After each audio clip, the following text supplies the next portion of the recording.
Welcome to the session on Edmund Husserl.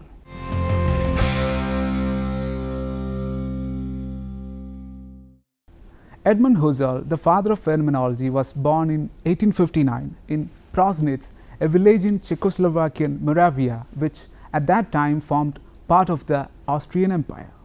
Though he was initially trained in mathematics and physics at Leipzig and Berlin, his transfer to the University of Vienna and a short term of teaching career at Halle brought about a shift in interest towards philosophy.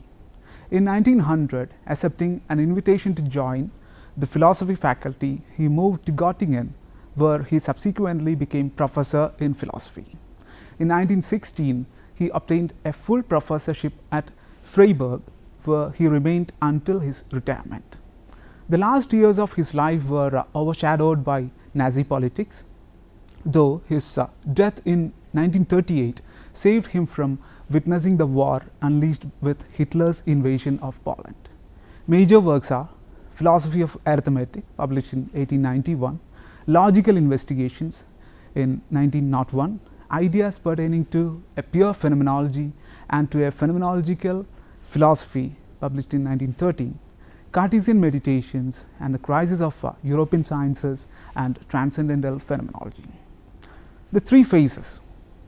The philosophical development of the founder of phenomenological movement in modern philosophy can be divided into three main phases. The first phase of his pre-transcendental or epistemological phenomenology. Second, the middle phase of his fully transcendental phenomenology, and the last phase of his so-called genetic phenomenology. Of these, the phase which is of methodological interest is the middle one, during which he developed the transcendental phenomenology proper. Hence, our focus will be on that phase. However, the pre-transcendental or epistemological phase had been preparatory towards the transcendental phase. It was during this phase that he published his Philosophy of Arithmetic. Just as the title indicates, as a mathematician, Husserl was interested in the foundations of arithmetic. At that time, experimental and philosophical psychology were coming into their own, and Husserl's works derived on them. In it, Husserl required that the objectivity of even the most logical of objectivities be traced back to the structures of consciousness in and through which it first became possible. But this stance was criticized by Frege as the intrusion of psychological considerations into logic, a criticism which Husserl took seriously, and as a defense against the same was unfolded the middle phase of fully transcendental phenomenology. Transcendental phenomenology. In Logical Investigations, published in 1901, Husserl gave a new account of logic and mathematics which was anti-psychologistic.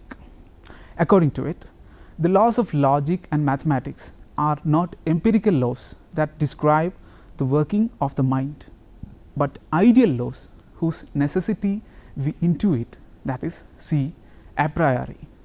In the Idea of Phenomenology, published in 1907, Husserl gave a clear and concise account of his new approach. He conceived philosophy as a rigorous science to which he gave the name phenomenology, whereby he meant a presuppositionless and pure description of the content of consciousness. In the subsequent work, Ideas pertaining to a pure phenomenology and to a phenomenological philosophy, published in 1913, he laid down the methodology towards attaining to this ideal. And in this task, he adopted Brentano's thesis that consciousness is intentional. That is, every act of consciousness is directed at some object or other material or ideal. The phenomenological method. The two main ideas which are constitutive of the method of transcendental phenomenology are the idea of the reduction and the complementary idea of a sphere of immanence or of immanental consciousness. The natural attitude, the reduction, and the discourse of a sphere of pure consciousness. Husserl starts with the venerable set of distinctions between the empirical and the a priori, and the contingent and the necessary. The empirical sciences are concerned with the contingent facts about the world and its objects. Though scientism has influenced philosophy in its principles and practices, the concern of philosophical inquiry should not be that of science.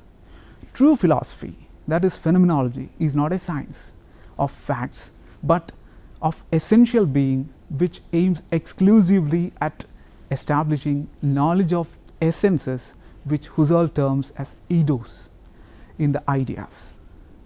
It belongs to the meaning of everything contingent that it should have an eidos to be apprehended in all its purity. He states that, and for him phenomenology is the knowledge of these essences.